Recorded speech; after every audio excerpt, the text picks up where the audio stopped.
نحمد الله تعالى ونصلي على رسوله الكريم أما بعد فقد قال رسول الله صلى الله عليه وسلم من لم يشكر الناس ولم يشكر الله أو كما قال عليه الصلاة والسلام ব্রাহ্মণবাড়িয়া 2 সরাইল আসন নির্বাচনী এলাকার সরাইল সদর ইউনিয়ন 7 নং ওয়ার্ডের আজকের এই নির্বাচনী সমাবেশের সম্মানিত সভাপতি, বিশেষ অতিথি হিসেবে উপস্থিত আছেন আপনাদের অঞ্চলের মাটি ও মানুষের নেতা, গরিব দুঃখী সকল শ্রেণীর মানুষের প্রাণপ্রিয় লিডার, উপজেলা বিএনপির সাবেক সেক্রেটারি জনাব আনোয়ার হোসেন মাস্টার সাহেব বক্তব্য রেখেছেন, জেলা জমিয়তের সভাপতি, আপনাদের ওয়ার্ডের কৃতি সন্তান বিশিষ্ট আলেম দ্বীন জনাব মৌলানা এহসান সাহেব, মৌলানা মুফতি আবু রাইহান সাহেব সহ বিএনপি, ছাত্রদল, যুবদল, কৃষক দল, শ্রমিক দল ও সহযোগী অঙ্গ সংগঠনের নেতৃবৃন্দ, হযরত উলামায়ে কেরাম, সংগ্রামী সাথী ও বন্ধুগণ,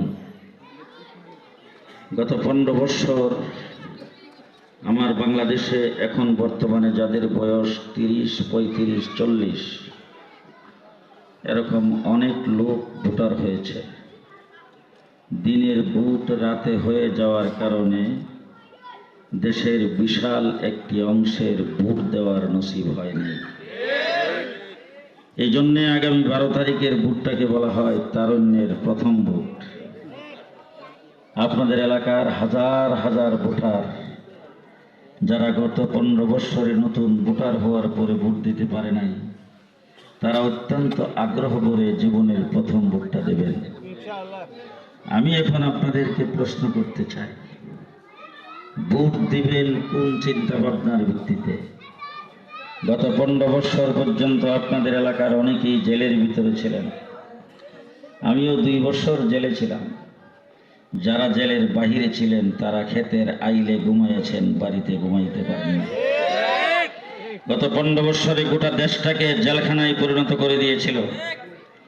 দেশের সম্পদকে লুণ্ঠন করে সুইস ব্যাংকে রাখা হয়েছে, দেশের সম্পদ লুণ্ঠন করে বেগমপাড়ায় বাড়ি করা হয়েছে, দেশের সম্পদকে লুণ্ঠন করে দেশের আর্মি অফিসারদেরকে হত্যা করে আলেম ওলামায়ে কেরামের উপর গুলি চালায় গোটা দেশটাকে দুর্নীতির আখড়ায় পরিণত করে তলাবিহীন ঝুড়িতে পরিণত করেছে। এমন একটি দেশ আগামী দিনে শাসন করার জন্য আমি আপনাদের কাছে জিজ্ঞেস করতে চাই, কোন ব্যক্তির হাতে দেশটা গেলে আপনারা নিরাপদ মনে করেন? কার নেতৃত্বে সরকার গঠন হলে দেশটা নিরাপদে চলবে বলে মনে করেন? কার নেতৃত্বে সরকার গঠন হলে দেশে উন্নয়ন হবে বলে মনে করেন?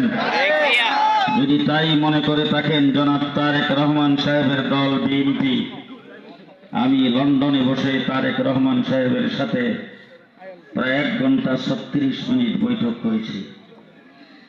2001 সালে মুফতি ফজলুল হক আমিনী সাহেব যখন ক্ষমতায় ছিলেন, জনাব তারেক রহমান সাহেব এখনকার সময়ের থেকে বয়সে নবীন ছিলেন, কিন্তু দলের কোনো দায়িত্বে ছিলেন না।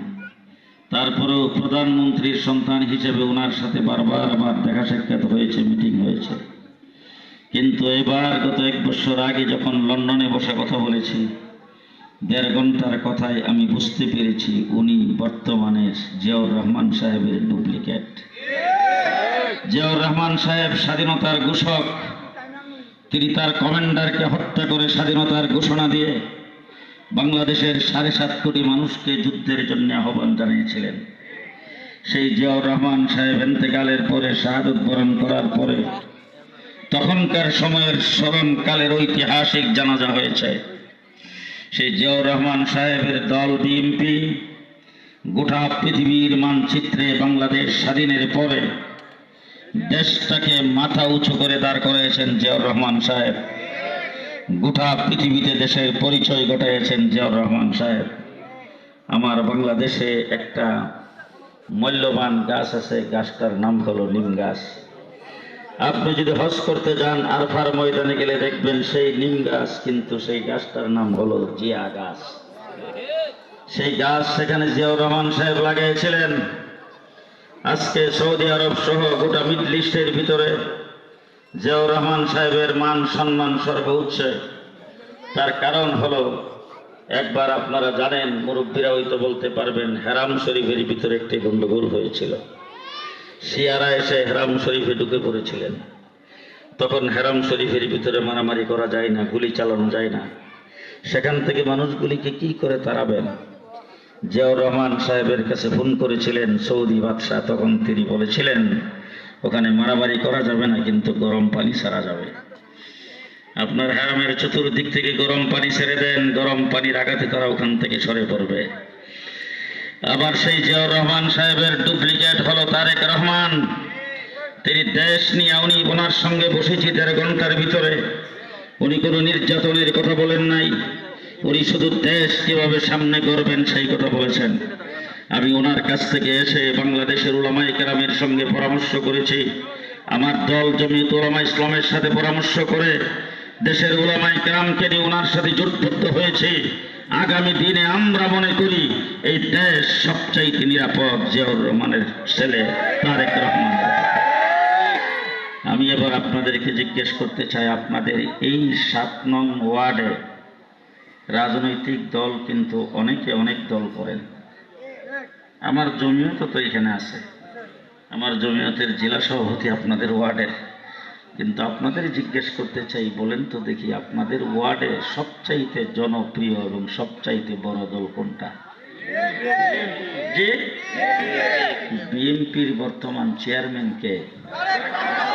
তারেক রহমান সাহেব। তারেক রহমান সাহেব টুকটাপাড়া যখন আসছিল, তখন কি তার সাথে আমাকে আপনারা দেখেছেন? তিনি কি খেজুর গাছ মার্কাটা আমার হাতে উঠে দিয়েছিলেন? তাহলে আপনাদের বিবেকের কাছে আমি রেখে গেলাম, ভোট কি যেই দল বেশি বড় সেই দল বেশি পাবে না অন্য কেউ পাবে? আপনাদের এখানকার এমপি ছিলেন, বারবার এমপি হয়েছেন জনাব মরহুম আব্দুস সাত্তার সাহেব। 1996 সনে আমি আজকে আপনাদের সরাইল থেকে ইলেকশন করতে এসেছি, উইরা এসে জুইরা বসে নাই। আমার গ্রামের বাড়ি অষ্টগ্রাম, আপনারা আমাকে সকলেই চিনেন। আমার সেই অষ্টগ্রাম সহ বুদল ইউনিয়ন, মজলিশপুর ইউনিয়ন আপনাদের সরাইলের সাথে সংসদীয় আসনে ছিল। আমি সেই 1981 সন থেকে এই আসনের মধ্যে আমি কাজ করতেছি। মুফতি ফজলুল হক আমিনী সাহেব এখান থেকে নির্বাচন করে এমপি হয়েছেন। আমি ওনার প্রধান সমন্বয়কারী ছিলাম, প্রধান নির্বাচনী এজেন্ট ছিলাম। কিন্তু আমি এখান থেকে নির্বাচন করব, রাজনীতি করি। আব্দুস সাত্তার সাহেবকে জিজ্ঞেস করেছিলাম, আমি আমার বাড়িতে যাইতে গাড়ি চলতে খুব কষ্ট হয়, রাস্তাঘাটগুলি ভেঙে গেছে, আপনি কি করেন? উনি তখন বলেছিলেন, 96 সনে আমি বিরোধী দলের এমপি, আমার কাছে কোনো বরাদ্দ নাই। এখন আপনারা কি মনে করেন যে বিরোধী দলের এমপি হইলে বোধ হয় বরাদ্দ বেশি হয়? স্বতন্ত্র হইলে মনে হয় ভালো হয়। যে আরে স্বতন্ত্র এমপি আর সতী ছেলে সমান কথা। সুতরাং আমার ভাইরা, যদি জনাব তারেক রহমান সাহেব দেশের প্রধানমন্ত্রী হয়, বিএনপি আর জোট যদি সরকার গঠন করে, আমাকে যদি আপনারা নির্বাচিত করেন, ইনশাআল্লাহ তারেক রহমান সাহেবের সাথে পরামর্শক্রমে আমার আনোয়ার ভাই এখানে আছেন, আমি ওনাকে বলে যাচ্ছি, উন্নয়ন আপনাদেরকে উনি দেবেন। আমি আপনাদের সাথে কাঁধে কাঁধ মিলে সুখে দুঃখে আপনাদের সাথে থেকে আপনাদের মুখে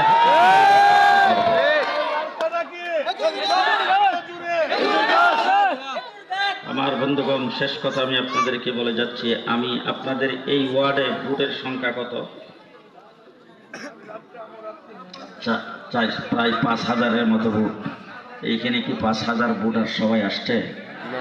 তা আমি যেহেতু প্রার্থী হয়েছি, 5000 ভোটই কিন্তু আমার দরকার। 5000 ভোটই কিন্তু আমার দরকার, ঠিক না ঠিক? সুতরাং এই 5000 ভোট যদি আমার দরকার হয়, আমার উচিত ছিল, এই জন্য আমার দায়িত্ব, প্রত্যেকের ঘরে ঘরে যাওয়া, প্রত্যেক মানুষের সঙ্গে মিশা, প্রত্যেক মানুষের সঙ্গে সাক্ষাৎ করা, তাদেরকে সালাম দেওয়া, এটা আমার জন্য উচিত ছিল।